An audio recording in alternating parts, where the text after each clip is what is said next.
get feedback, Tom?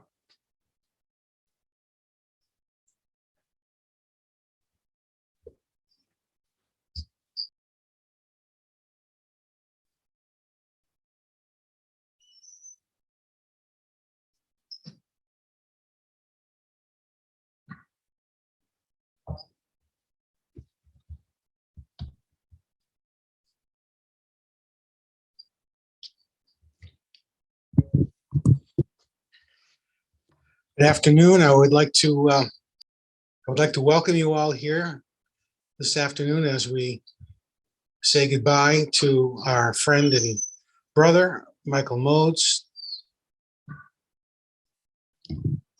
My name is Rabbi Gary Berenson, and I am the funeral director here at the Jewish Funeral Home.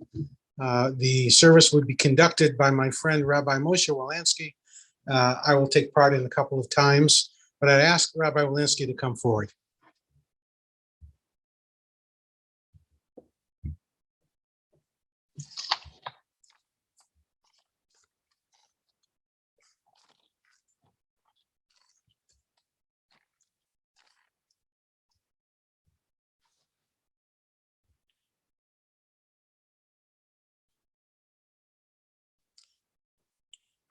Thank you so much for the warm welcome, Rabbi Gary Berenson.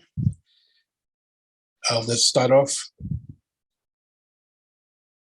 I'll start off with the English of Psalm 23. Rabbi Gary will say it in Hebrew.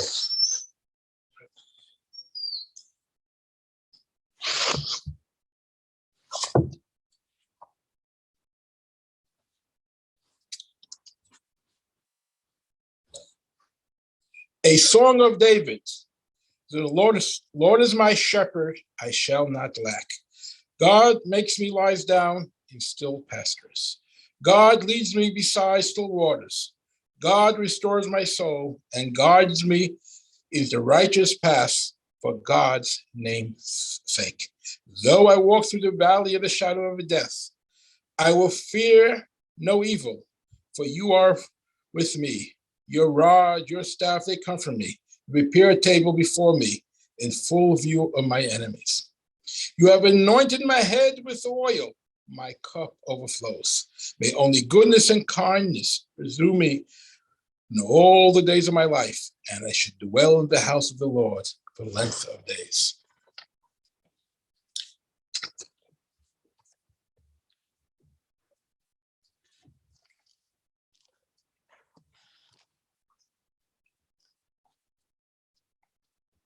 Mizmor leDavid,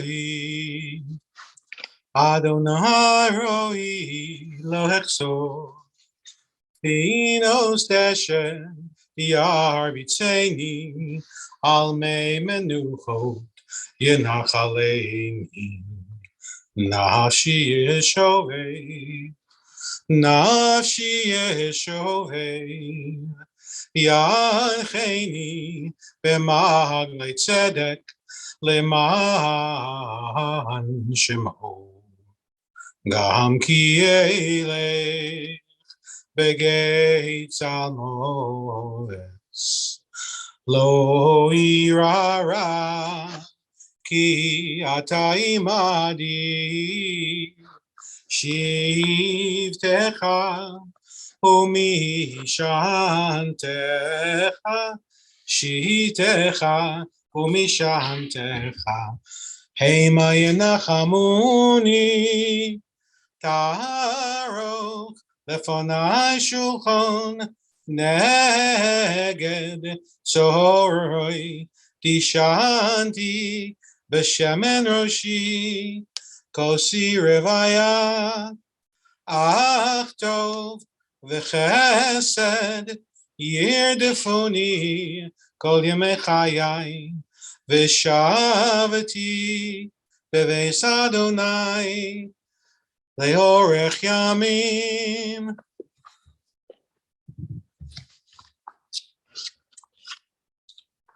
We're gathered here today, not only in this physical building, but all around the country, where our Zoom, our YouTube will take us. It's to pay a last respect and give honor to a dear brother, to a dear friend, Michael Modes. In Hebrew, his name is Moshe ben Tzvi Hirsch. Of course, I like to console his two brothers, Avram, Avi, Alan, and Daniel, who's right in our crowd, Daniel. As we know, Michael was born in Portland. He was born to beautiful parents. His father was an attorney. His name was Harold, and the mother was Lynn. But at a young age, these both beautiful parents were taken away from my dear Michael. He was just a teenager. Michael had to grow up his whole life without parents. Michael himself had to fend for himself.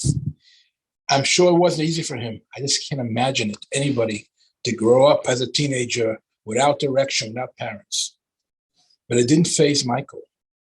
He went and traveling after he got his degrees, different parts of the country. He must have been a very talented young man. After graduating the local public schools here in Portland, he went on to Deering High School, as well as the Portland Hebrew School. And as a member, his parents were members, himself a Shari Tefillah, where they had the great opportunity to meet a great man, Rabbi Chaim Yaffe, who's still connected with the family even 50, 60 years later. It shows the greatness in Rabbi Yaffe and also the greatness of the Modes family to remember such a great man. Michael was a very unique person, a very interesting person, a very talented person.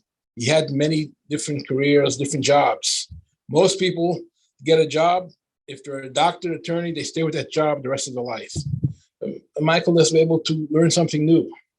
A matter of fact, on his own, I think he's the only person that made an encyclopedia of movies. That means he had to watch a lot of movies and to make a encyclopedia. But he's a brilliant guy, and he did it. It's a very unique thing. He loved the Brooklyn Dodgers. I'm sorry, Los Angeles Dodgers. I grew up in Brooklyn. I have to say the Brooklyn Dodgers. From there, he worked for them. From there, he loved radio. He was many different stations. He broadcasted, or he was the host in different radio stations. From there, he went into advertising for the stations. He was a copywriter. But what he loved most was a journalist. He wrote and worked out for many years as a journalist. It says somebody's in a suffix. Suffix means in doubt. Doubt is not a good thing. Michael loved decisions, yes or no. And his decisions were looked at, and people liked them. He was on Facebook, where hundreds of thousands of people liked what he had to say. But always was a good decision was very important to him. A matter of fact, Michael had a very special name. In Hebrew, his name was Moshe, Moses. I just like to speak about such a beautiful name that he had. It's by divine that parents give him such a name. We're reading the Torah the last few weeks about Moses. The Jewish people were enslaved in Egypt for over 200 years. They had back-breaking work to do. King Pharaoh had advisors, and he had stargazers. They looked into the future, and they told King Pharaoh that one day a little Jewish boy will be born, and he'll take the people out of Egypt. Egypt then was an iron curtain. Nobody left Egypt, at least alive, not even dead. So what did Pharaoh and his advisors come with? Any Jewish boy that will be born from now on, they'll be cast in the Nile, and they'll be killed. Moses' mother was pregnant, and God made a miracle that she had him in the 6th month. His parents, Yocheved was able to hide him for 3 months. But after 3 months, she couldn't hide him anymore. Babies grow up. So what did she do? The Bible says, the Torah says, she built a basket and she lined it with tar to waterproof it and put Moses in the basket and put him in the Nile, hoping that after this baby's in the Nile, the stargazer will see, like the baby is drowned already in the Nile, and they'll leave and they wouldn't look for her and they wouldn't bother. But she kept her daughter to give a watch out at the Nile behind some trees. And Moses was put in the basket in the Nile as he was floating away. Wicked King Pharaoh had a daughter, very good girl. They say she had leprosy. She used to go every day to bathe herself in the Nile. As she bathed herself, she heard cries of a baby. And she looked, she was from a basket. It says she stretched out her hand, and her hand came longer and longer until she took this baby out of the water. And she named him Moses. Moshe in Hebrew means she took him out. And she brought him to the palace, right? She found the baby in the water. What do you do with your king's daughter? You bring this baby to the palace. And these were the days before isomil, before formula. How were they going to feed this baby? The baby was screaming. And they had to find, those days they called in Hebrew, a Jewish mother. And Moses' mother was hired to nurse their own son in the palace for the first 2 years of his life. After growing up in the palace, Moses did, according to Pharaoh, something wrong, and Moses had to run away. And Moses had to run to the city of Midian until one day, we know the story from the Bible of the burning bush. Moses sees the burning bush, and he comes to the burning bush, and God says, Moses, take off your shoes. I want to send you to Egypt and tell Pharaoh to let my people go. It was Moses.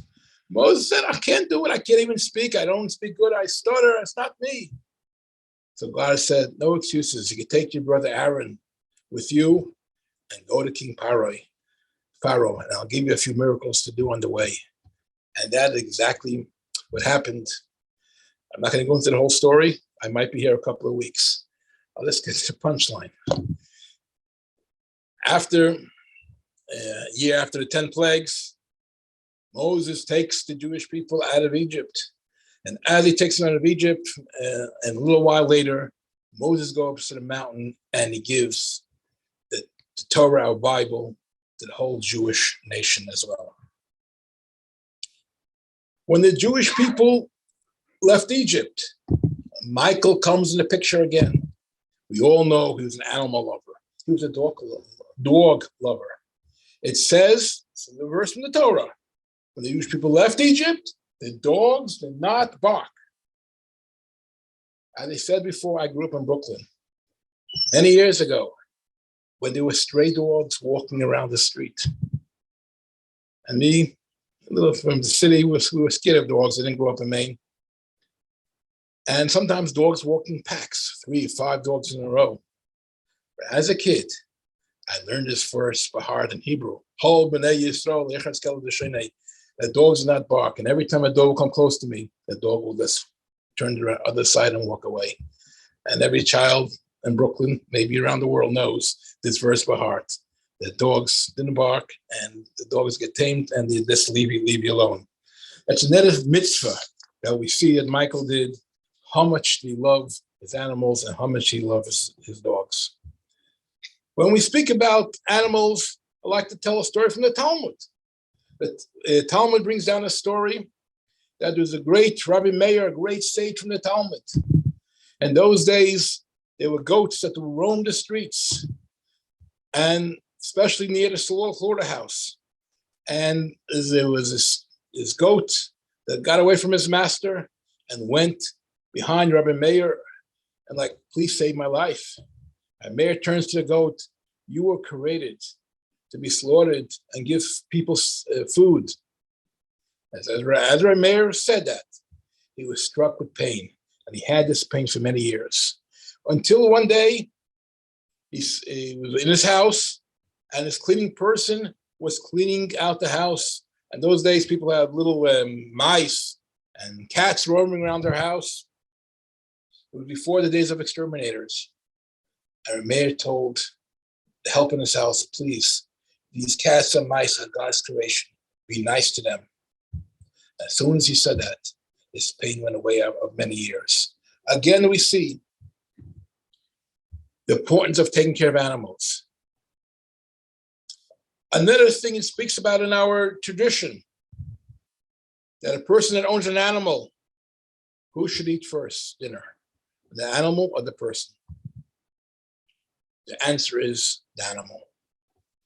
So the Torah, our Bible, our tradition teaches us that we have to have respect for animals. That's one of the things that we could learn out from Michael. From Moshe. Moshe means the light. When he was born, I'm sure his parents were so happy. He brought this light into the world. You have to respect animals. And that's one of the great mitzvahs, good deeds that we could learn out from our dear Michael. So lesson we can learn out, and one of the things that Michael did lately was he used to give his ideas on Facebook from the thousands of followers that followed him on Facebook. In Hebrew is the word Facebook also. And our media, our social media today, let's hope that you should learn lessons from Michael. Let's hope we're doing good deeds, acts of goodness and kindness will merit the coming of Messiah, united with our Michael again, and again with his dear parents, speeding in our days. And let's all say Amen, and will be the real true peace all over the world.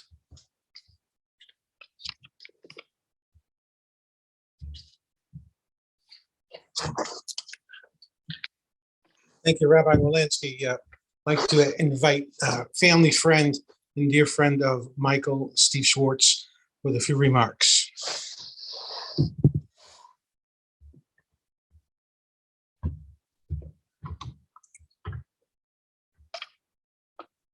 We're also cousins. We couldn't figure out if we were second or third cousins or fourth cousins, but my mother's maiden name was Maud, so we were related. I've known Michael since we were young boys, being driven to the Jewish Community Center, alternately by our fathers. Michael's father, Harry, picking us up in his Lincoln Continental with the doors that opened from the rear with handles next to each other. We'd sometimes play at his house on Saunders Street afterwards. His mother, Lillian, at the table reading, always reading. We'd go to the basement to play pool on a table that his father, an attorney, was holding for a bankruptcy estate. He had a lot of fun property down there. There's no other way to put it. The family was brilliant. Alan, the oldest brother, doing math equations for fun, becoming ultra-Orthodox and moving to Brooklyn. Dan going to law school and becoming a permanent law clerk at an Illinois appellate court. And Michael, ever clever and witty, with a great and even mischievous sense of humor. One story from when we were kids that Dan relates to is that when the three brothers had trouble getting along, as three brothers will, their mom suggested, why don't each of you pretend that you're best friends? And then they pointed out to their mother that Michael's best friend was Michael Argandiza and Dan's best friend was Alan Argandiza, brothers. Dan has also said that they had a lot of fun as kids, making wisecracks from the Three Stooges or repeating and adding goofy things that they heard from neighbors, friends, or the lovable old characters at Sherry Tefillah Synagogue, known as the Shul. In fact, Michael invented a game called Shalopoly, and about those folks, and we would play it from time to time, kind of making fun of the folks that were there. Michael later went into a writing career, and when he did that, he told Dan that he was really just applying the sort of stuff that they did as kids. But these observations that they made at Shul were because they were so often there after the loss of their parents, mourning the loss of their parents, who each died of separate illnesses while Michael was just in his mid-teens. Losing our parents is so sad, but to have had that happen when one is so young is simply a tragedy, a sadness beyond the experience of most of us. With his brothers away at school, Michael adapted to being alone. He did have free reign, and after school was pretty fun. There were some parties at his home along the way. One time, I won't tell you the state of mind we were in, but Michael said, "It's fun to watch Lawrence Welk in that state." So he then did an impression. "Hello, friends. Before Myron Florin plays the accordion, a word from our sponsors as Bobby and Sissy and Guy and Ralna do the Triscuit reel around a box of giant Triscuits." Mike made that up. Pretty clever. Michael was indeed clever and ever prescient. He had a keen interest in music. He liked Elvis Costello and told us about him before anyone knew how great he would become. He would play his music over the intercom when we were DJs at WDHS, which is Deering High School, radio in the mornings. Michael was a big fan of the band Sweet as well, and he couldn't understand why Tommy James and the Shondells are not in the Rock and Roll Hall of Fame. We were quiz kids together at Deering. High School Quiz was a weekly TV show that was on Channel 8 when high school students would show their knowledge and talent to win prizes for their schools. Well, I was a sub. I was really part of the crowd, but Michael was on air as a contestant, and rightfully so. Michael had a great sense of humor. He helped Michael Argandizer and me to write a Laurel and Hardy play in Mr. Gordon's 8th grade history class. And he did that really because that's what I wanted to do. He wanted to do the Marx Brothers, whose humor is actually much more clever and humorous. And I wish I had listened to him. We had fun with that project. His mind was already attuned to advertising in high school. He taught us about subliminal advertising and what sells. Okay? Sex is everywhere in advertising, even in the ice cubes in a glass in a magazine. And he spotted it, he showed it to us, and he took, a lot of delight in that. Michael had a special girlfriend of 7 years, Paula Gottlob, and though they were not together, she remains in Seattle, where Michael lived, along with being in LA when he worked for the Dodgers, Seattle, Jacksonville, Pittsburgh, and Harrisburg. She has fond memories of him, and she has provided comfort over the past several days to those of us, his family and close friends. And if you go to her Facebook page, you'll see wonderful photos of her and Michael in happier times. Michael Argandiza will have some words from her shortly, and he has some pictures of hers as well, and other photos. Michael didn't drive, but he was a great walker. He walked everywhere. He was in good shape. He started taking photos of folks on the scenes of the streets of Harrisburg, and he could have published a book, but he kept it to Facebook. Michael loved animals and always had a dog or a cat, as Rabbi Walensky alluded to, except not again after his beloved dog Mabel and cat Roxy passed on, and he didn't really seem the same after those losses. Michael was also a Facebook rock star. His comments were frequently hysterical and on the mark. He started a baseball page and a political page, followed by many. The baseball one is called The Shortstop, if you can find it, and if there's another administrator that can let you on, it'd be fun to take a look at that. Michael had a knack for finding really funny things, like pictures of Gene Stapleton dressed in immodest clothing next to Alice Cooper at a party, or Curly Howard with a prominent middle finger, Donald Trump with Liberace, Boy George with Mr. T. The list really goes on and on. And he found this really campy version of Paul McCartney's Let 'Em In that was sung by Burt Parks. You've got to YouTube that. It's hysterical. And sometimes as a result of his commentary, Michael would end up in Facebook jail.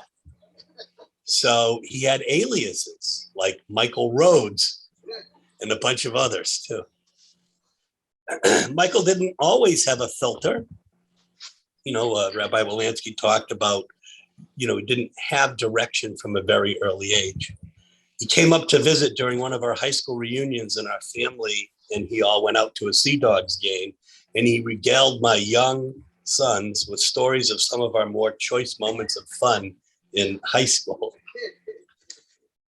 Michael fell on harder times in recent years, and he was quite public about that. A group of high school friends banded together and helped out. COVID in the beginning wiped out a lot of employment opportunities for him and many others. But with the help of folks like Mike Diener and his wife in Harrisburg, who took Michael in and helped him to get medical attention more recently, Michael got some help and he found some work. That was his lot in life at the time of his illness, from which he did not recover. But he was always cheerful, always funny and clever, and he will be missed by so many people.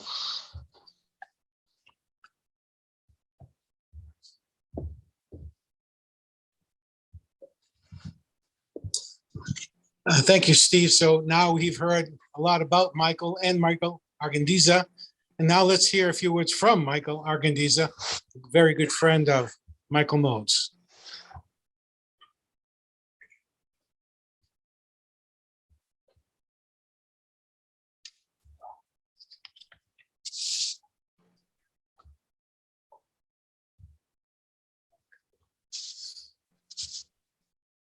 So I'll first read some remarks that I've prepared, and then Paula Gottlob has asked me to read some remarks that she wrote.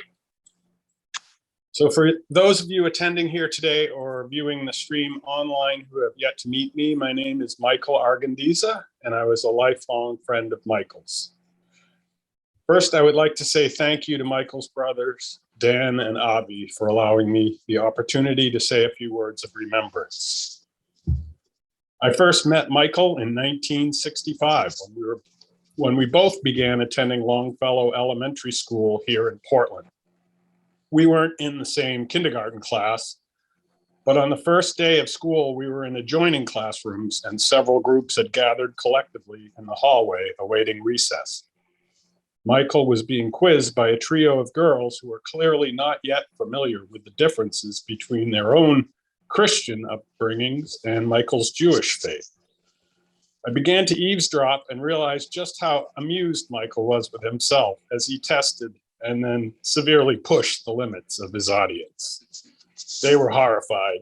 I was fascinated. I went right up to him and introduced myself, and from then on, we were inseparable. I spent as much time at the Modes' house as I did at my own, and vice versa. When I met Harold and Lillian Modes, Michael's parents, and brothers Avi and Dan, I realized where he had forged his tremendous wit and intellect. But more importantly about Michael was that he was genuinely good, kind, and caring. He cared about and stood up for marginalized people. And his humor, although it could have an edge, was never hurtful. On Saturday mornings, I would attend Hebrew school with Michael so that we could continue to spend time together. Later on as teenagers, we devised an alter ego, Mike Kaminsky, Michael's cousin from Philly, so that I would be allowed access to the Jewish Community Center. I am hoping that the statute of limitations has expired on that particular deception. I remember sleepovers in the camper that Harold Modes acquired through a bankruptcy client that he had represented. Boxes of chloroform gum or chlorophyll gum, I don't even remember. Just weird things that he had saved. And Lillian always at the kitchen table reading. And my family and his family, we were just so interconnected. Steve, his cousin, was my cousin. Uncle Sidney was my uncle. It was, we were just all one unit. And I also remember trips to Cambridge to see the Winter family, explore the world of fake IDs and beer gardens. And here is where I realized something, that many of the stories that Michael and I lived through together are best shared in a different forum. I hope we have the chance to do that, but I will leave you with a few quick Modian quotes, as I think they are things that he would like you to consider. A mime is a clown who went to art school. Ukuleles are the bagpipes of subtle sadists. And eggnog is the best. Agree or get new taste buds. Okay, so now I'd like to read Paula Gottloeb's words. She says, I don't even know where to begin. First, I'd like to thank Mike for sharing this tribute, and I send deep condolences to all who knew and loved Michael. I first met him in 1988 at an agency in San Diego. He was the advertising copywriter, and I was the new public relations copywriter in the office next door. We became fast friends, and somewhere along the way, romance blossomed. He moved back to LA in 1990, and I joined not long after. Following in the footsteps of Lee Marvin, without the toxic palimony, we were common law for 7 years. Most relationships would end there, but we cared too much to close the book. I moved to Seattle. He stayed in LA and went on to Florida. Then the call of the Pacific Northwest and me, I always said the job there was a coincidence, beckoned, and he moved to Seattle. We got 5 more good years to hang out together. It's pretty special that even after he moved away, we stayed good friends, and all these years since. We jokingly had a pact that if we were still single when we were 80, we'd get back together in a nursing home. So what can you say about Michael? Whip smart and witty beyond measure. A hardcore cynic hiding in an idealistic romantic. For life, for people, for animals. Some people know a lot about a little, and others a little about a lot. Me. But his curiosity and quest for understanding and knowledge led him to know a lot about a lot. From baseball and politics to movies, music, and religion. He put his love for animals above all else. One time, he got so lonely when I was away on a business trip that he adopted Pretty Boy Floyd, even though we already had Casey at the bat and Otis the drunk Nixon. When we separated, he let me take Casey so Otis wouldn't be lonely, and then he got Stella so Floyd wouldn't be lonely. Shout out to his other beloveds too, Cyrus, Luna, Mabel, and Roxy. He had heart and compassion like no other. I think it hurt him to be in the world sometimes, but he never gave up wanting to believe the good in people. It's hard to imagine a world without his astute and witty observations, pointing out life's truths and absurdities. I pray you're at peace and reunited with all the souls you've loved before. You will be missed and dearly loved, Mickey Moto, aka Schmoopy. Thank you.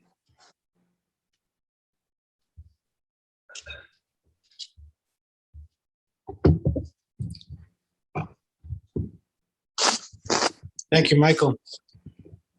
In a moment, we will conclude with final prayer. Before that, I'm going to ask Dan to come up. But let me just give you a minute of housekeeping rules. Following the service today, there will be an immediate interment at Mount Sinai Cemetery. It's on 183 Hicks Street if you want to put it into your GPS.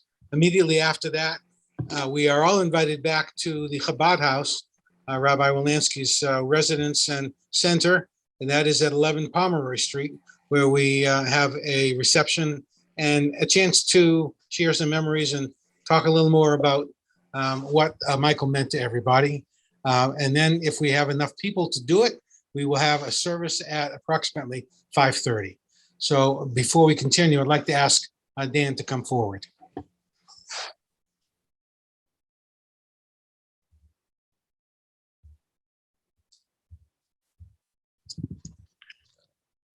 I'm here to say thanks, deep gratitude to those of you who have come out to honor Michael's memory and hear more about him. Some things that I didn't know, but didn't surprise me, knowing him as I did. I'd like to thank Rabbi Walensky and Rabbi Berenson. Special thanks to Steve Schwartz and Michael Argandiza. Steve, after I got the stunning news, I talked to some officials, and then I did something which was an unusually intelligent decision for me. I immediately called my cousin Steve because I knew he was dear friend of Mike's and dear friend of our family, and valued him so highly. And I told him what happened after the understandable reaction. He helped me deal with the service, with the funeral, with all that goes with it, and got me in touch with Rabbi Berenson. And I don't think this would have come off without you, Steve. So I'm deeply grateful for your help and your concern. I know you've been busy, and believe me, it could not have happened, at least not as well as it did without you. And thanks, Mike Argandiza. Thanks for those memories. I remember the times too. I remember I was over your house with your parents and your brother, with your dad. He's a wonderful, wonderful man. When my dad asked us if he'd been a good dad, he used your father as the gold standard. Maybe I'm not as good as Mr. Argandiza, but I'm a good dad. Okay. And Mr. Argandiza, he was another great person who left us much too soon. But your mom was and is a great person and an amazing one. That's an overworked word, but it applies to her. And I hope she and the rest of you are around for many years. And thank you, Paula, for your remarks. Again, some of it was new, none of it was surprising. It showed Mike at his best. And all of you have pointed out Mike's intellect, his sense of humor, his basic decency and honesty and goodness. You're all completely right. Sometimes we used to kid him. Sometimes he felt, well, my older brothers are known as so smart. I'm not so, I'm not. I remember when he won the Portland, Maine City Spelling Bee one year. And my Uncle Sidney visited the house and we talked about it, and he said, the dumb one. He won, the dumb one. My brother knew it was a joke. Had a little bit of a point, but it was a joke. And once, as he once said, he loved learning but hated school. And his formal education was not particularly extensive, but his personal education, his intellectual curiosity, his love of learning, his love of reading were extraordinary. He read Dante's Divine Comedy on his own when he was 13. I don't know exactly. I haven't read it yet. Read other stuff, some of which would have chloroformed him totally. And a sense of humor. Yeah, you've given some idea of, the speakers have given some idea of where he got it from. It's part of our Jewish heritage. I mean, he was not that observant. Maybe he was a little deficient on Abraham, Isaac, and Jacob, the ancient patriarchs, but he was devoted to the modern Jewish patriarchs, Groucho, Chico, and Harpo, and Larry Moe and Curly. And that was part of the Jewish heritage of, when you're you're born and grow up in the 50s and 60s. And, everything everything we talked about, Alan Sherman and baseball and Sandy Koufax, and that was all part of our heritage. And he did have a tremendous sense of humor. We amused each other endlessly by impersonating people we met at the synagogue with lines that would mean nothing to anybody else in this room, but cracked us up because we knew that, and we could say it over and over again. And the humor wasn't just fun. It really helped keep us together. It really helped keep our family together. We fought over stuff. We alienated each other, but we were closer and happier because we had this silly sense of humor, this spontaneity, this love of laughter. And that's a tremendous part of who Michael was. So you've all set that out very well. And again, I thank everybody who showed up, everybody who's watching on Zoom, everybody who helped make this service possible. And, part of me still doesn't believe this is happening, but it is. And you've all helped me deal with it better. And I am deeply grateful to all of you. Thank you.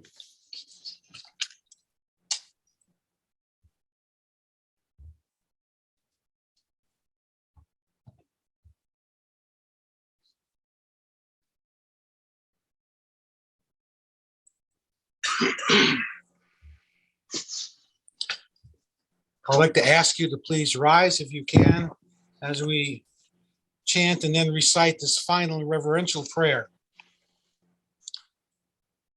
Ele mole rachamim, shochein b'mrumim, ametzeh menucho nechono, tachas kanfei ashchino, v'malos kadoshim utahorim, kizohar harakia mazirim, es nishmas Moshe Ben Tzvi Hirsch, Sholach le'olamo, Be'gan Eden tehei menuchoto, Ono Baal Rachamim, Hastirehu B'Seser Kedofecha le'olamim, Utzror B'Tzror Chaim Es Nishmato, Adonai Unachalato, V'yanoch b'shalom al mishkovo v'nomar Amen.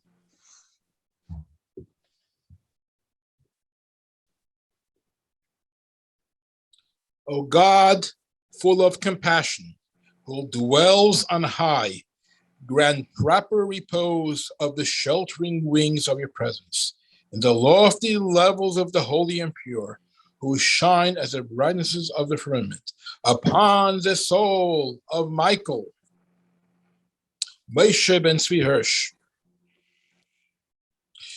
who has gone to his world, for his memory we pray. May his repose be in paradise. May the Master of compassion bring him under the cover of God's wings and bind his soul in the bond of life.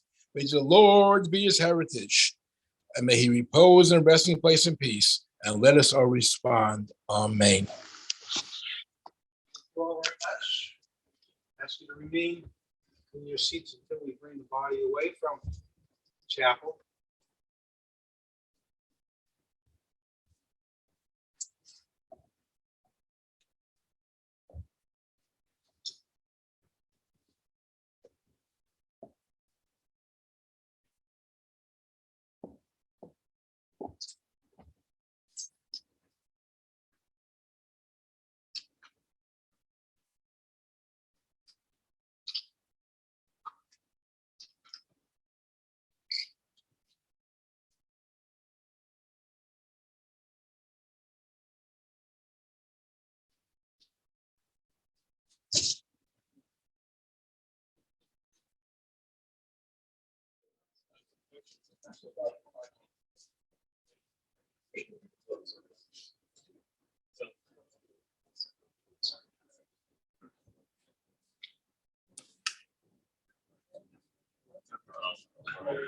You want to say goodbye? Still a couple of people left.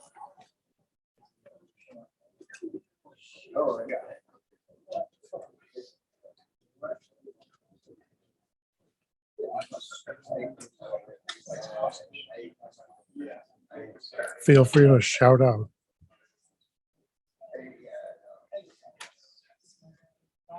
Thank you so much for sharing this. Appreciate it.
Yeah, that would come on. Yeah.